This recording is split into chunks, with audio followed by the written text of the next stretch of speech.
আসসালামু আলাইকুম ভিউয়ার্স। এই মুহূর্তে আছি পূর্ব লন্ডনের এই ব্যালেন্স পার্কে। আমার সম্মুখে যে দুই ভাই দাঁড়িয়ে আছেন, মূলত তাদের নিয়ে আমরা কথা বলবো।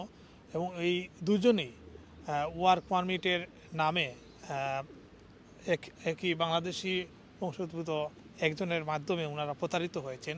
এবং কীভাবে ওনারা প্রতারিত হয়েছেন সেই বিষয়টি আমরা তুলে ধরব। কারণ এই তুলে ধরার মাধ্যমে আপনারা যারা আরও কেউ এ ধরনের প্রতারিত না হন সেই জিনিসটা জানানোর জন্য আজকের এই ঘটনাটি তুলে ধরা। আমি এখন যার সাথে কথা বলবো ওনার ভাইকে ওয়ার্ক পারমিটের মাধ্যমে এখানে আনতে চেয়েছিলেন এবং উনি আনতে পারেন নাই। ফেক কস্ট লেটার দেওয়ার কারণে ওনার ভিসা ক্যান্সেল হয়েছে।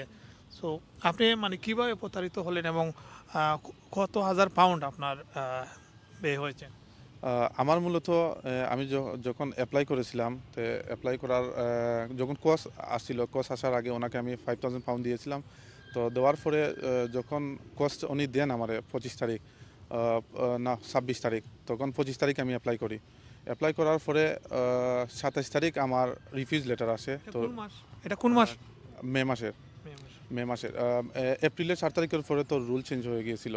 তো এই জন্য এর আগে উনি কোর্স ইস্যু করেছিলেন। তো কোর্স ইস্যু করার পরে যখন অ্যাপ্লাই করার পরে তখন তো কোর্স তো চেনার কোনো উপায় নেই যে এটা ফেক কি অরিজিনাল। তখন যখন অ্যাপ্লাই করার পরে হোম অফিসে যখন ওনার ডাটাবেজে দেখে যে এটা কোর্সটা ফেক, তখন আমি ওনার সাথে যোগাযোগ করার পরে উনি বলেন যে এটা কেস ওয়ার্কারের এরর, উনি অ্যাডমিনিস্ট্রেটিভ রিভিউ করে আমাকে আবার ঠিক করে দিবেন। তো এইরকম বলে বলে তখন ছিল মূলত বৃহস্পতিবার। বৃহস্পতিবারের পরে শুক্রবারে আমাদের অফ ছিল লন্ডনে, গুড ফ্রাইডে ছিল। তো গুড ফ্রাইডে থাকার পরে স্যাটারডে সানডে তো আমাদের উইকেন্ড থাকে। তো মানডে আবার ব্যাঙ্ক হলিডে ছিল। তো টুয়েসডে নাগাদ উনি বলছিলেন যে আমাকে নিয়ে উনি সলিসিটারের কাছে যাবেন, গিয়ে এটা অ্যাডমিনিস্ট্রেটিভ রিভিউ করবেন। তো ওনার সাথে যোগাযোগ করি আমি 10টার দিকে, টুয়েসডে। তো যোগাযোগ করার পরে উনি 1টার দিকে ওনার ফোন সুইচ অফ। আমি কোনোভাবেই ওনার সাথে যোগাযোগ করতে পারতেছি না। তখন ওনার একটা ফ্রেন্ডের কাছে ফোন দিয়েছিলাম। ফ্রেন্ডের কাছে ফোন দেওয়ার পরে ওনার ফ্রেন্ড বলছে ও পুলিশে মানে ওনাকে পুলিশ গ্রেফতার করে নিয়ে গেছে, এটাই বলছেন? জি জি। তখন ওনার বোনের সাথে আমি যোগাযোগ করি। বোনের সাথে যোগাযোগ করার পরে ওনার বোন বলেন ও পুলিশের কাছে ধরা পড়ে নাই। ইভেন ও যে বাসায় থাকতো তো ওই বাসায় আমি গিয়েছিলাম, যাওয়ার পরে ওই বাসার লোকজন বললো যে ও দেশে চলে গেছে। তখন ওনার ভাই একটা জাতীয় বিশ্ববিদ্যালয়ে আমাদের সহ রেজিস্ট্রারক। তো ওনার সাথে যোগাযোগ করার পরে জানতে পারি। উনি দেশে যোগাযোগ করেন? জি, আমি দেশে যোগাযোগ করি। আর লন্ডনে ওনার ভাই সম্ভবত দুজন থাকেন। তো দুজনে আমি কল দিই, ওনার দুজনেই আমার ফোন রিসিভ করে নাই। তখন ওনার বোনের সাথে যোগাযোগ করি। বোনের সাথে যোগাযোগ করার পরে জানতে পারি ও এইরকম প্রতারিত মানুষের সাথে এইভাবে প্রতারণা করে আসছেন।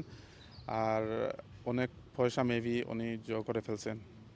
তো দেশে যখন আপনার বাইকে কস্ট লেটার দিন, এর আগে কোনো প্রিপারেশন নিয়েছিলেন না, কোনো ইন্টারভিউ নিয়েছিলেন না? জি জি। উনি ইন্টারভিউ নিয়েছিলেন, একজন লেডি ফোন দিয়েছিলেন, ফোন দেওয়ার পরে ইন্টারভিউ নিয়েছিলেন দেশে আমার ভাইয়া।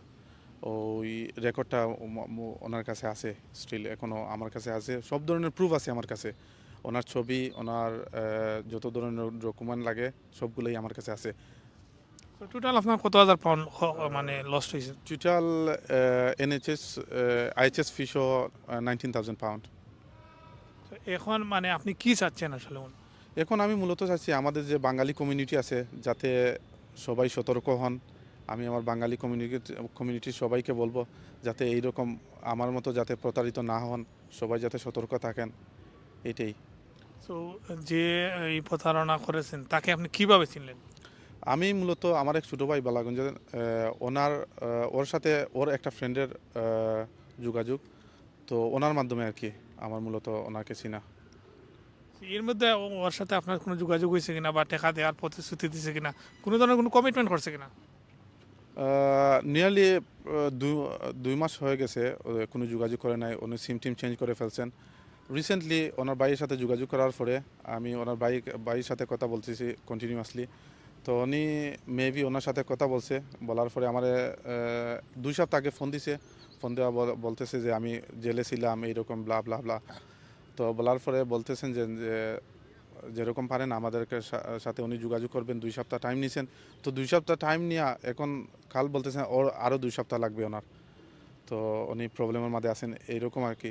তা আমার সাথে আমি বুঝতে পারতেছি উনি আমার সাথে যোগাযোগ করবেন না, উনি টাইম ওয়েস্ট করতেছেন। তো আমি আমার কাছে যেহেতু ওনার সব ধরনের ছবি আছে, প্রুফ আছে, আমি যত টাকা দিয়েছিলাম সব ধরনের ডকুমেন্ট আছে আমার কাছে। আমি 2 সপ্তাহ বাদে আমি সবগুলা আসলে আপনাদের কাছে দিয়ে দিব, আপনারা হয়তো ব্যবস্থা নেবেন। আইনি কোনো পদক্ষেপ নেবেন কেন? এটা 2 সপ্তাহ পরে জানা যাবে, যেহেতু আমার কাছে সব ধরনের ডকুমেন্টস আছে আমি তো নিতেই পারি।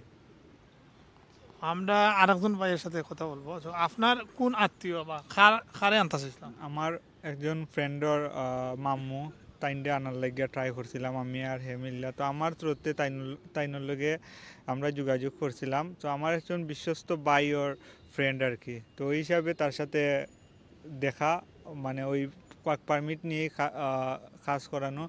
সো আমার বিভিন্ন লাখান মানে কোর্স দেওয়ার কথা বলিয়া ইন্টারভিউ সব কিছু নিচে জেলা প্রাইমারিভাবে যেরকম সিস্টেম আছে ওই সিস্টেম মেনটেন করেই সব কিছু করছে। সো আমরা end of the day fake course দেওয়া আগ পর্যন্ত আমার কাছে মেবি 9,000-এর মতো নিয়ে নিছে। আর এই সময় আমার পার্শ্ববর্তী বাই তাইনর বাইয়ে বেন খাইছেন 10 ইয়ার্সর, আর তারপরে স্থগিত করা হয়েছিল আর কি।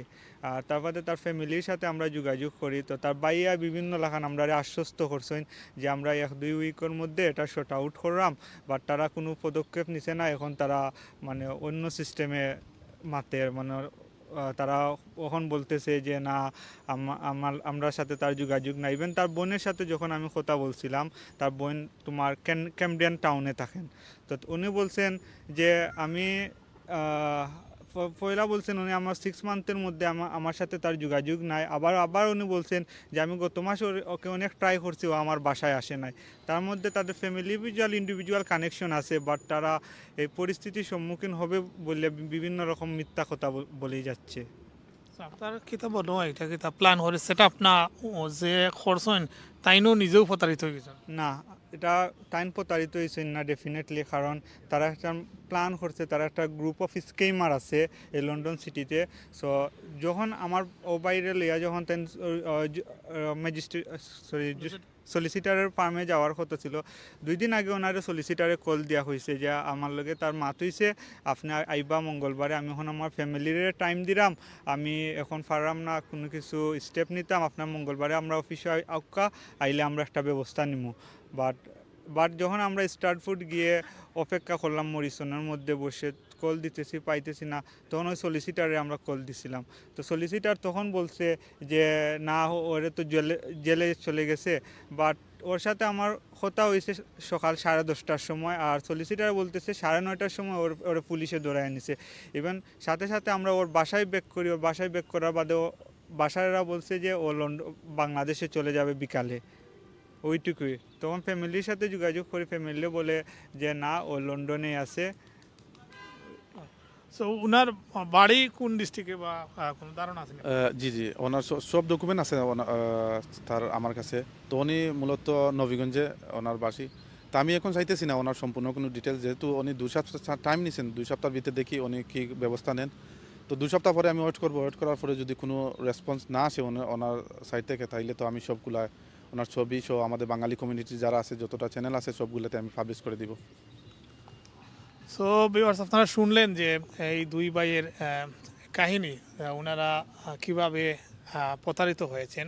সো আপনারা যারা এখনও চিন্তা করতেছেন যে দেশ থেকে আত্মীয় স্বজনকে আনবেন, আপনারা খুবই বিশ্বস্ত নিকটাত্মীয় বা একেবারে বিশ্বস্ত না হলে কাউকেই আপনারা পয়সা দিবেন না। আর আরেকটি হচ্ছে লিগ্যাল সাইড, যেটি হচ্ছে যে বাংলাদেশ থেকে ওয়ার্ক পারমিটে কাউকে আনতে আসলে পয়সা লাগে না, যতটুকু লাগে যে আইএসএস ফিস বা হেলথ চার্জ ফিস বা ইমিগ্রেশন ফিটা ছাড়া আর কোনো পয়সা লাগার কথা না। তো এভাবে আমাদের কমিউনিটির অনেকেই প্রতারিত হচ্ছেন। আপনারা এই ভিডিওটা শুনে থাকলে আপনারা আপনাদের আত্মীয় স্বজনকে বলবেন যে কেউ যদি ওয়ার্ক পারমিটে দেশ থেকে লোক আনতে চান, তাহলে যাতে অতি বিশ্বস্ত ছাড়া কারো হাতে যাতে তারা পয়সা না দেন। Zakir Hussain, London Bangla voice.